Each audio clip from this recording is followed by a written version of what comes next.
Khalil Gibran, le prophète. L'arrivée du navire. Al-Mustapha, l'élu et le bien-aimé, aurore de sa propre vie, attendait depuis 12 ans dans la cité d'Orphalaise le retour du navire qui devait le ramener sur son île natale.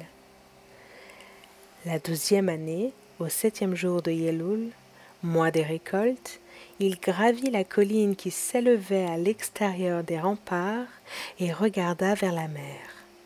Alors, il aperçut son navire dans la brume. Les portes de son cœur s'ouvrirent en grand et sa joie s'envola au loin par-dessus les flots. Il ferma les yeux pour prier dans le silence de son âme. Mais tandis qu'il redescendait de la colline, la tristesse l'envahit et il songea au plus profond de son cœur.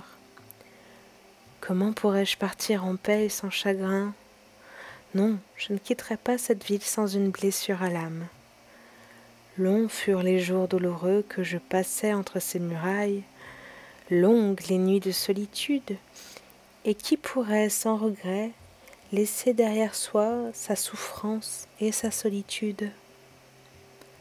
Trop nombreux sont les fragments de mon esprit éparpillés dans ces rues, trop nombreux les enfants de mon désir qui marchent nus dans ces collines, et je ne puis m'en détacher sans ressentir un poids et une douleur.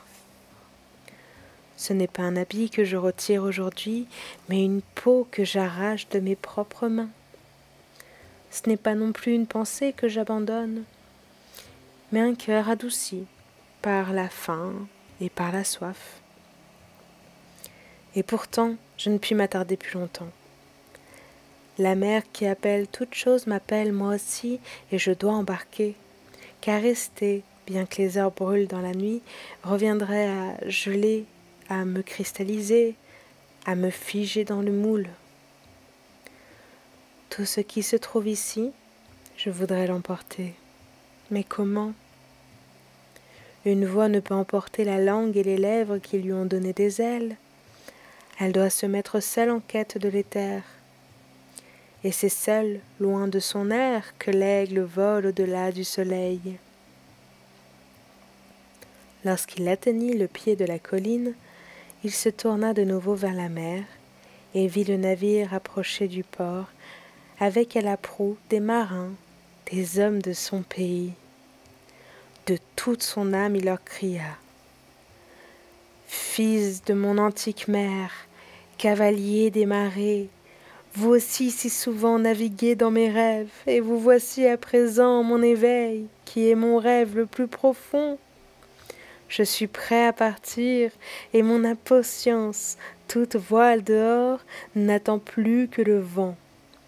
Je n'inspirerai qu'une dernière bouffée de cet air paisible, je ne jetterai qu'un dernier regard d'amour derrière moi, puis je me tiendrai parmi vous, un marin parmi les marins. Et toi, vaste mer, mer endormie, qui seule est paix et liberté pour le fleuve comme pour le ruisseau, après avoir parcouru un dernier méandre et écouté un dernier murmure dans la clairière.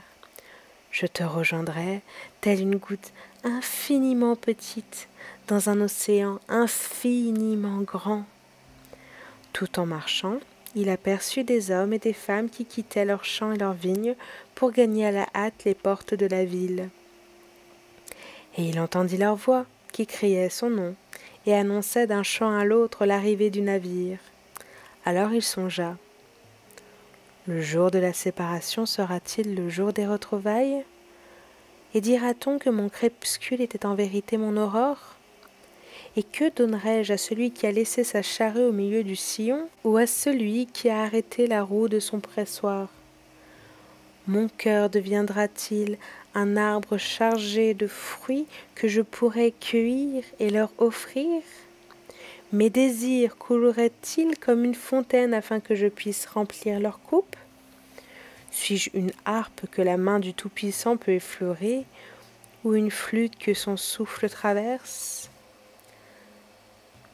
Un chercheur de silence. Voilà ce que je suis. Et quel trésor ai-je découvert dans ces silences que je puis leur donner en confiance? Si ce jour est pour moi celui des moissons, dans quel champ est-ce semé le grain, et en quelle saison oubliée? Si cette heure est celle où je lève ma lanterne, ce n'est pas ma flamme qui brûlera dedans. Vide et obscure sera ma lanterne, jusqu'à ce que le gardien de la nuit l'emplisse d'huile et l'allume. Ces choses-là, il les dit avec des mots, mais dans son cœur, beaucoup d'autres choses restèrent muettes, car il ne pouvait formuler son secret le mieux enfoui. Quand il entra dans la cité, le peuple entier se porta à sa rencontre et parla d'une seule voix. Les anciens qui marchaient en tête lui dirent « Ne nous quitte pas déjà. Tu as été le midi de notre crépuscule, et grâce à ta jeunesse nous avons pu rêver. Tu n'es pas un étranger parmi nous, ni un hôte, mais notre fils et notre bien-aimé. Tu n'es pas un étranger parmi nous.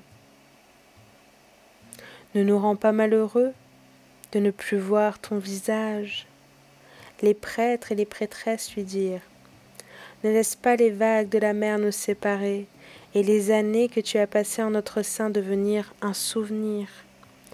Tu as marché parmi nous tel un esprit, et ton ombre a éclairé nos visages. Nous t'avons beaucoup aimé, mais muet et voilé était notre amour. Désormais il t'appelle à haute voix et voudrait se dénuder devant toi. Comme toujours, l'amour ne découvre sa profondeur qu'à l'heure de la séparation. » D'autres aussi vinrent la pleurer, mais il ne leur répondit pas. Il se contenta de baisser la tête, et ceux qui se tenaient près de lui virent ses larmes tomber sur sa poitrine. Le peuple et lui se dirigèrent vers la grande place qui s'étendait devant le temple.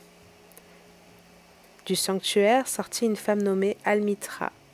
C'était une prophétesse. Il la contempla avec une tendresse infinie, car elle avait été la première à l'aborder et à croire en lui, le lendemain de son arrivée dans leur cité. Elle le salua par ces mots. « Prophète de Dieu, chercheur d'absolu, tu as si longtemps scruté l'horizon dans l'espoir d'apercevoir ton navire. À présent il est là, et tu dois partir. Profonde est ta nostalgie pour le pays de tes souvenirs et pour la terre de tes plus grands désirs. Tu ne seras pas prisonnier de notre amour, ni retenu par nos besoins. Cependant, nous te demandons de nous parler avant ton départ et de nous livrer ta vérité. Ainsi nous pourrons la transmettre à nos enfants, puis ceux-ci à leurs propres enfants, de sorte qu'elle ne périra jamais. Dans ta solitude, tu as surveillé nos journées. Durant tes veilles, tu as écouté les pleurs et les rires de notre sommeil. À présent, révèle-nous tout ce que tu as appris sur ce qui existe entre la naissance et la mort. » Alors il répondit, « Peuple d'Orphalaise, de quoi pourrais-je parler, sinon de ce qui bouge en ce moment dans vos âmes ?